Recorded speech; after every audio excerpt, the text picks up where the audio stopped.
एक और क्वेश्चन है, क्वेश्चन नंबर 58 वर्क पर एनर्जी का ही है, एससीबी सर की बुक का। अच्छा क्वेश्चन है ये, इसमें भी काफ़ी फंडे लगेंगे। क्या है, ये रखा है हमारे लिए कि एक्चुअली जो है एक हमारे पास में पेंडुलम टाइप की चीज़ है। ये सपोज कंसिडर कर लो सबसे पहली चीज़ कि ये जो है ये है हमारा फिक्स एंड या फिर दीवार का जो है ये हमारी सीलिंग है, सपोज ऐसा कंसिडर कर लेते हैं। और ऐसा मान लो थोड़ी देर के लिए कि ये जो मैं चीज़ बना रहा हूँ ये हो गया हमारा एक पेंडुलम, ये इसकी बॉब हो गई, ठीक है। अब है क्या चीज़ बेटा कि यहाँ से जो है यहाँ पर यहाँ से यहाँ तक का जो डिस्टेंस दे रखा है हमारे लिए वो दे रखा है x। एक ये चीज़ है पैग, पैग का मतलब बेसिकली कील है ये, ठीक है, कंफ्यूज मत होना। Now carrying the string hits a peg which is fixed at a distance x below the point of suspension and the bob starts going in a circle centered at the peg। तो actually ये जो रस्सी है ये इस Bob के साथ में एक्चुअली यहाँ पे आएगी एंड हमें ये कह रखा है कि जैसे ही एक्चुअली ये रस्सी इससे टकराएगी उसके बाद में क्या होगा कि ये जो है इसके आसपास घूमना शुरू हो जाएगी। तो हम इसको क्या मानेंगे, सेंटर, ठीक है। इंपॉर्टेंट बात है, इसको ध्यान में रखना। ना इसमें ये कहा है पहली चीज कि assume that initially the bob has a height less than the peg so that the maximum height reached by the bob equals its initial height। कहने का मतलब ये है, सपोज ये कंसिडर कर लो तुम यहाँ पर जो मैं कह रहा हूँ, ऐसा मान लीजिए थोड़ी देर के लिए कि एक्चुअली ये जो चीज़ है ये हमारी कोई जो है लेवल है, इस लेवल पे मेरा कोई स्टूडेंट खड़ा हुआ है। तो मैंने अपने स्टूडेंट से पूछा बेटा इसकी हाइट तेरे रिस्पेक्ट में क्या ज़्यादा होगी एज़ कम्पेयर टू इसकी हाइट तेरे रिस्पेक्ट में। तो लॉजिकल बात है कि एक्चुअली वो स्टूडेंट ये बोलेगा सर इसकी हाइट कम होगी, इसकी हाइट ज़्यादा होगी। ऐसा मान लेते हैं जैसे कि एक्चुअली डायग्राम में दे रखा है और वो ये दे रखा है कि यहाँ पर जो एंगल है बेटा ये वाला जो एंगल है हमें थीटा जो है दे रखा है ना। यहाँ से लेके यहाँ तक की जो लेंथ है वो एल होगी एंड हम ये देख सकते हैं कि एक्चुअली अगर ये लेंथ एल हो गई और सपोज ये कंसिडर कर लो कि ये जो बॉब है हमारी जो नीचे आ गई है, बिल्कुल नीचे आ गई। सो अब हम ये देख सकते हैं कि यहाँ पे काइनेटिक एनर्जी इसकी क्या होगी, वो किस तरीके से फाइंड आउट कर सकते हैं। ध्यान से सुनना मेरी बात के लिए। मान लो मैंने जो यहाँ पे भी अपना एक स्टूडेंट खड़ा कर रखा है लोएस्ट लेवल पे हमारी बॉब की, ओके।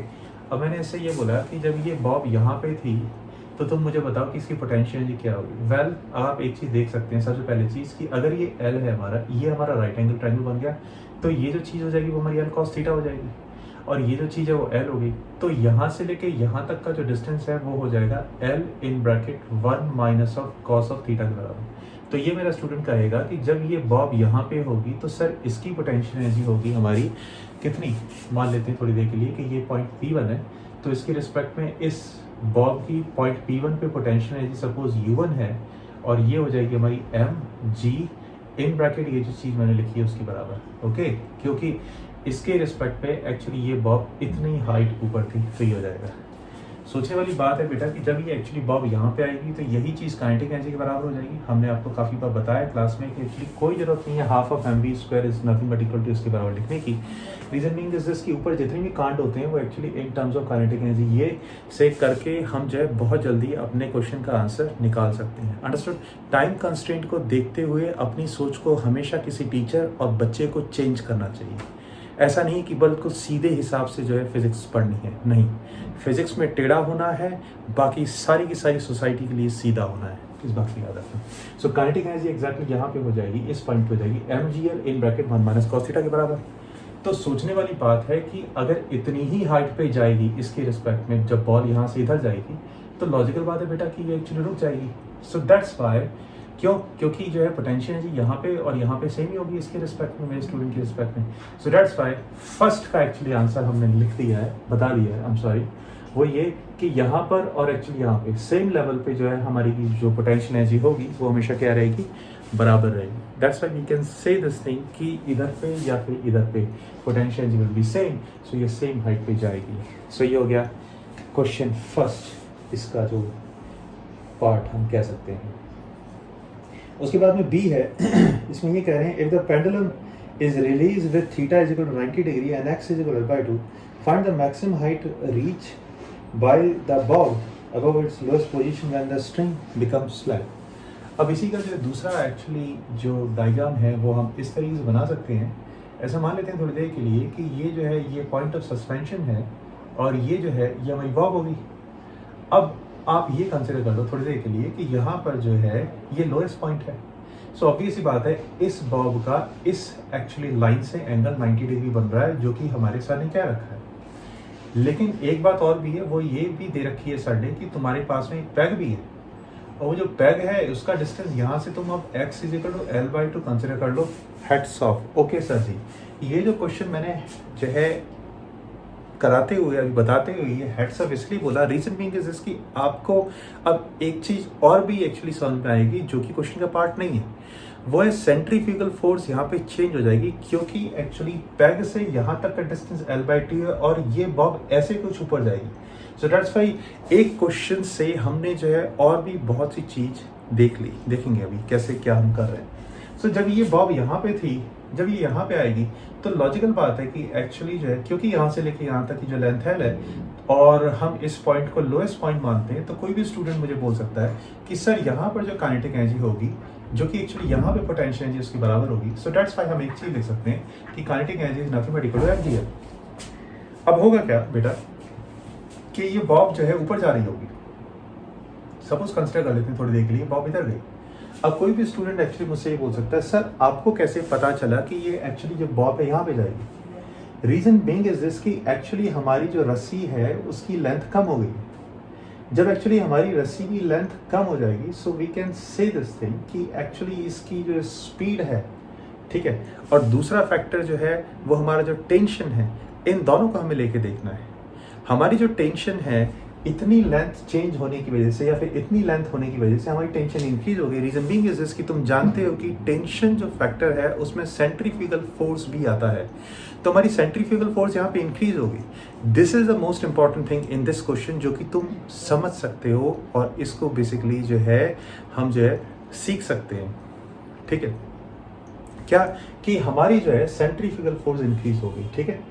अब जो है सपोज ये कंसिडर करते हैं, अगर कोई बच्चा बोले कि सर यहाँ पर जो स्पीड है वो क्या होगी, हम देख सकते हैं कि यहाँ पे स्पीड हो जाएगी, अगर क्योंकि यहाँ से आया तो हम ये निकाल सकते हैं कि यहाँ पे स्पीड √2gl होगी। वैसे मेरे हिसाब से कोई फायदा नहीं है।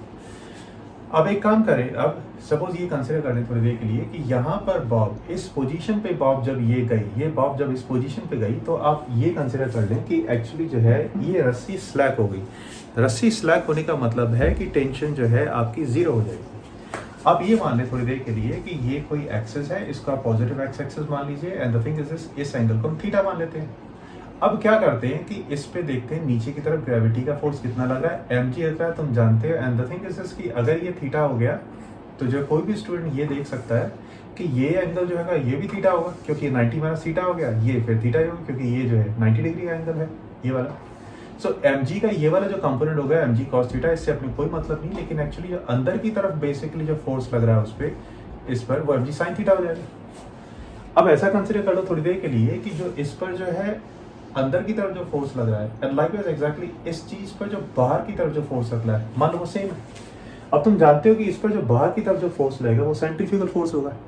अब रस्सी की लेंथ यहाँ से लेके यहाँ तक L/2 होगी, so we can say this thing कि यहाँ पर जो सेंट्रीफ्यूगल फोर्स हो जाएगा वो हो जाएगा 2mv² डिवाइडेड बाई L। ये मान लो थोड़ी देर के लिए कि यहाँ पे स्पीड L, I'm सॉरी, यहाँ पे स्पीड जो है वो हमारी v है। आई थिंक आप समझ रहे होगे मेरी बात के लिए, ठीक है। अब हम एक इक्वेशन लिख सकते हैं इन फोर्सेस के पॉइंट ऑफ व्यू से, वो इक्वेशन हो जाएगी कि 2mv² divided by L is nothing but equal to mg sin theta, ठीक है। आप ये सोच रहे होगे कि आप इस इक्वेशन को क्यों लिख रहे हो। रीजन बीइंग इज दिस कि मुझे यहाँ पर sin थीटा निकालना है। वाई? बिकॉज मुझे जो है ये कंसिडर करना है, मुझे जो है ये चीज जो है फाइंड आउट करनी है, वो ये कि इसकी यहाँ से कितनी हाइट है, दैट्स वाई मुझे ये निकालना पड़ेगा। एक और मैं इक्वेशन लिखने जा रहा हूँ, देखना ध्यान से। सपोज कंसिडर कर लो थोड़ी देर के लिए, यहाँ पर जो है तुम्हारी काइनेटिक एनर्जी कितनी थी, mgl। सो देयरफॉर हम ये लिख सकते हैं कि mgl जो एक्चुअली यहाँ पे काइनेटिक एनर्जी होगी, यहाँ पर वो पोटेंशियल प्लस काइनेटिक एनर्जी के बराबर होगी, क्योंकि कंजर्वेशन और मैकेनिकल एनर्जी प्रिंसिपल यहाँ पे लग रहा है। अब ये देखो कि ये जो लेंथ है वो L/2 होगी, तो इसका जो ये कंपोनेंट हो गया वो L/2 cos थीटा हो गया, और ये वाला जो कंपोनेंट है वो L/2 sin थीटा हो गया। सो थिंग इज दिस कि यहाँ से ये कितना ऊपर है, इसके लिए हम एक्चुअली लिख सकते हैं L/2 को हम बाहर निकाल देते हैं, उसके बाद में आप लिख सकते हो 1 प्लस sin थीटा, और इसी चीज को एक्चुअली अगर आप mg से मल्टीप्लाई करते हो तो आप बोल सकते हो सर ये जो चीज आपने लिखी है ये है एक्चुअली इसकी यहाँ पे पोटेंशियल एनर्जी। लाइकवाइज एक्चुअली यहाँ पर जो है काइनेटिक एनर्जी जो हो जाएगी, आप लिख सकते हो सर ये हो जाएगी आपकी हाफ ऑफ mv² के बराबर। So I hope you can observe this thing कि हमारे पास में दो इक्वेशंस आ गई हैं और इन दो इक्वेशंस में एक्चुअली जो है हमारे सिर्फ मात्र दो ही वेरिएबल हैं। एक तो वेरिएबल है हमारा v और दूसरा वाला जो वेरिएबल है वो है हमारा साइन थीटा। सो हम एक्चुअली ये चीज़ निकाल सकते हैं। अब मेरी बात को ध्यान से देखते रहिएगा। अगर आप ये ध्यान से देखें कि mg साइन थीटा जो है हमारा वो 2mv² के बराबर है, तो हम एक काम कर सकते हैं, वो ये कि अगर हम यहाँ पे इसे खोल लेते हैं तो हमारा जो है एक ही वेरिएबल बच जाएगा, वो है हमारा v। तो हम v फाइंड आउट कर सकते हैं बेटा क्या होगा।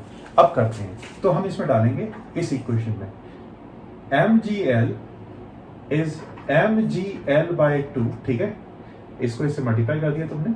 उसके बाद mg साइन थीटा की जगह तुम लिखोगे 2mv² डिवाइडेड बाय l, समझ गए होगे। और उसके बाद में एक्चुअली क्या करना है कि हमको जो है इसे l/2 से जो है मल्टीप्लाई कर देना, प्लस ऑफ आ गया हमारा हाफ ऑफ mv², ठीक है। नाउ थिंग इज दिस कि बेसिकली जो है अगर आप ध्यान से देखें तो ये जो mgl/2 इसको यहाँ पे ले जाएंगे तो ये mgl/2 हो गया और साथ में ये जो 2 कैंसिल हो गया और l कैंसिल हो गया, वो 1/2 है। So you can observe this thing कि 3/2 mv² is nothing but equal to बेटा mgl/2 आ गया। सो 2 से 2 तुम्हारा कैंसिल हो गया और m से m तुम्हारा कैंसिल हो गया। So you can observe this thing कि यहां से जो v² आ रहा है तुम्हारा, that's nothing but equal to gl/3। Now you can do one thing कि v² की जगह gl/3 जो है यहां पे डाल दो तुम। तो हम ये देखते हैं इस इक्वेशन को एक्चुअली जो है अब हमने क्या किया कि ऊपर जो इसको मॉडिफाई कर देते हैं। तो 2 मल्टीप्लाई बाई m और नीचे l है हमारा, v² की जगह हमने लिख दिया g into l/3 is nothing but equal to mg sine of theta के बराबर हो गया। आई थिंक आपको समझ में आ रहा होगा, ठीक है। तो हम एक काम कर सकते हैं, mg से mg हमने काट दिया और l से l काट दिया। तो बेटा आपने ये ऑब्जर्व किया कि साइन थीटा की वैल्यू आ गई हमारी 2/3 के बराबर। अगर हमारी साइन थीटा की वैल्यू 2/3 के बराबर आ गई तो आप देखो ज्यादा एक्चुअली जो है कशमकश में मत पड़ो, मतलब टेंशन मत लो। अब आप जो है एक्चुअली ये चीज देख सकते हो कि यहां से लेके यहां तक की हाइट कितनी होगी। अब ये देखें ये l/2 है और ये l/2 साइन थीटा हो जाएगा। सो देयरफॉर यहां ये जो मान लो थोड़ी देर के लिए ये जो लेवल है इसकी इस लेवल पे ये पॉइंट मैंने बना दिया और इस पॉइंट का यहां से यहां तक का डिस्टेंस मान लो h है। तो हम ये बोल सकते हैं कि ये हो जाएगा हमारा l/2 plus l/2 sine theta, ठीक है। So the thing is this कि साइन थीटा कितना हो गया बेटा 2/3। सो ये हमारा आ गया 5, 3 + 2 5/3 मल्टीप्लाई बाय l/2।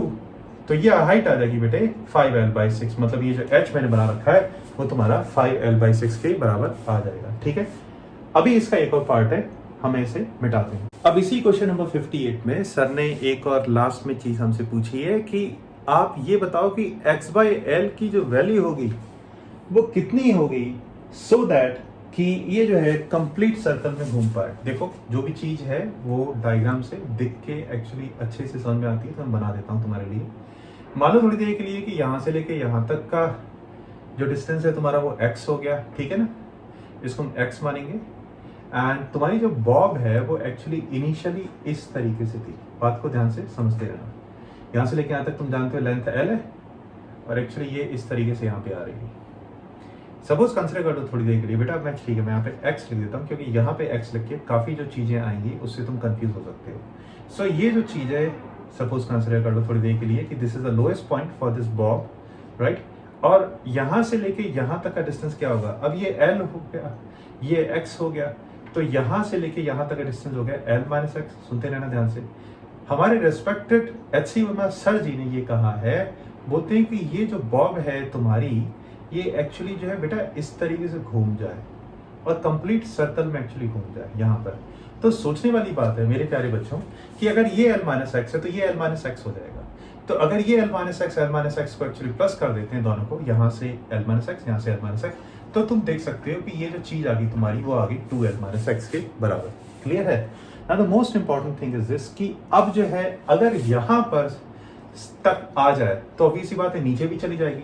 हमने ये क्लास में पढ़ा है और जो दूसरे बच्चे हैं तुम्हारे रिस्पेक्टिव टीचर्स ने रिस्पेक्टेड सर ने, आपके फिजिक्स वाले जो सर जो भी हैं, उन्होंने ये चीज़ पक्का पढ़ाई होगी क्या, कि अगर यहाँ तक एक्चुअली कोई भी चीज़ आता है तो इससे नीचे के जितने भी पॉइंट्स हैं जिसपे कि एक्चुअली ये जो चलने की कोशिश कर रही है, तो थिंक इज दिस कि वहाँ पे टेंशन कुछ होगी। ओके, सो सपोज कंसिडर कर लो थोड़ी देर के लिए कि ये कुछ पॉइंट हो गया, ये पॉइंट हो गया, जिसको कि हम जो है पी एम लिख देते हैं, मैक्सिमम हाइट पे एक्चुअली ये पॉइंट है, एम फॉर मैक्सिमम। ये जो चीज़ है इसे पी एल लिख देते हैं, राइट। अब हम एक चीज़ देखते हैं बेटे कि यहाँ पर जो है हमारी कितनी स्पीड होनी चाहिए। देखो अगर तुम ध्यान से देखो इसको ना, मैं यहाँ पे बना देता हूँ, राइट। इस चीज़ को मैंने यहाँ बना दिया है। अगर मैंने अपने किसी स्टूडेंट के यहाँ बैठा दिया, मेरा कोई स्टूडेंट है, ये यहाँ पे बैठा हुआ है इसके ऊपर, या खड़ा हुआ जो भी है, तो मैंने उससे पूछा हाँ यार इस पे ऊपर की तरफ फोर्स क्या लगेगा, तो ये मुझसे बोलेगा सर जी इस पे ऊपर की तरफ जो फोर्स लगेगा ना सर यहाँ पे वो होगा सेंट्रीफ्यूगल फोर्स। और ये बोल सकता है सर ये जो फोर्स हो जाएगा वो हो जाएगा mv स्क्वायर अपन यहाँ से लेके यहाँ तक जो डिस्टेंस है वो कितना हो गया l माइनस एक्स के बराबर, ठीक है। इसने ये बोल दिया कि इस पर जो है ऊपर की तरफ फोर्स यहाँ पर जो है इतना लगेगा। Very good. मैंने उससे अपने स्टूडेंट से एक और चीज पूछी, बेटा नीचे कितना फोर्स लग रहा है, तो ये बोल देगा सर इस पे नीचे फोर्स एम की लग रहा है। और एक बात याद रखना, अगर ये दोनों फोर्सेज इक्वल एंड अपोजिट हो गए तो लॉजिकल बात है कि एक्चुअली नेट फोर्स जीरो हो गया, इस पे तो टेंशन तो रही नहीं। सो दिस इज द थिंग कि इससे एक्चुअली जो हमने एक इक्वेशन बना ली बेटे, और वो इक्वेशन आ गई कि एम वी एच का square upon of L minus X is nothing but equal to M G. तो मैं इसको ऐसे भी लिख सकता हूँ M G into L minus X. तुम समझ रहे होगे क्यों, क्योंकि एक्चुअली जो है मुझे काइनेटिक एनर्जी का भी एक्चुअली जो है एक चीज लेनी पड़ेगी। अब मैं क्या कर रहा हूँ कि अब इस चीज़ को मिटा रहा हूँ, तो मैं ये चीज़ समझ में आ गई कि मैंने किस तरीके से इक्वेशन बनाई है। यहाँ पर ध्यान से मेरी बात को सुनना, ठीक है, और सोचना सर जो है किस तरीके से क्वेश्चन सॉल्व कर रहे हैं, राइट। ये बहुत इंपॉर्टेंट है कि सर के एक्चुअली माइंड में क्या क्या चीज़ें आ रही हैं, और वो जो चीज़ें आ रही हैं वो बेसिकली ईजिली वो किस तरीके से लगा रहे हैं, सो दैट कम टाइम में क्वेश्चन सॉल्व हो जाए। सो ये एक्चुअली चीज होगी हमारी। एंड थिंग इज दिस, अगर तुम जानते हो कि इसे तुम जो है हाफ से मल्टीप्लाई कर दो बेटे, तो ऑब्वियस ही बात है एक्चुअली काइनेटिक एनर्जी आ जाएगी यहाँ पे। अब एक चीज देखो कि यहाँ पर जो एनर्जी होगी वही एनर्जी यहाँ पे होगी, तो मैं ये क्यों करूं कि यहाँ पे एनर्जी देख के फिर यहाँ पे काइनेटिक एनर्जी करके फिर बेसिकली यहाँ पे करूं। This is bloody time wasting thing. So the most important thing is this कि हम जो है एक काम करते हैं बेटा, यहाँ पर जो एनर्जी होगी वो एक्चुअली होगी mgl इस लेवल के रिस्पेक्ट में। तो mgl एनर्जी जो है यहाँ पे जो होगी वो यहाँ पर kinetic energy plus of potential energy के बराबर मैं कर दूंगा। आप अगर देखो तो मैं यहाँ अगर इसे जो है हाफ से, यहाँ पे भी हाफ से मल्टीप्लाई करके प्लस ऑफ, अगर मैं यहाँ पे बेटा 2 इंटू एम जी, 2 इसलिए लिखा क्योंकि एक्चुअली यहाँ से यहाँ तक का जो डिस्टेंस है वो 2l माइनस एक्स है। तुम जानते हो कि बेसिकली एम जी और height is nothing but the potential, that's why 2mg and l minus X, और ये जो चीज हो जाएगी this is nothing but equal to mgl। So now हम इसको जो है सिंप्लीफाई करने की कोशिश करेंगे। ओके, सो अगर आप ध्यान से देखें कि हमारे पास में यहाँ पे क्या है, तो you can simply say to me Pawan sir 2.5 mgl आ रहा है सर यहाँ पे, और उसके बाद में यहाँ पर जो है एक और चीज आ रही है -2 mgx है, ये यहाँ पर बेसिकली -mgx/2 है। तो तुम ये भी बोल सकते हो कि सर ये आ गया आपका -2.5 mgx के बराबर, और ये जो चीज है ये mgl के बराबर होगी आपकी। So finally you can say to me is this thing कि इसको यहाँ ले जाओ, यहाँ ले जाओ इसको आप, सो आपका ये आ जाएगा 1.5। इट्स बेटर कि 1.5 को मैं अब इस तरीके से लिखूं, 3/2 mgl is nothing but equal to, ये हो जाएगा बेटे आपका 5/2 mgx। And now we are able to cancel so many things. So therefore x जो आ गया हमारा, you can observe this thing, this is nothing but equal to 3/5, और x/l निकालना था, so this is 3/5। So this should be the answer.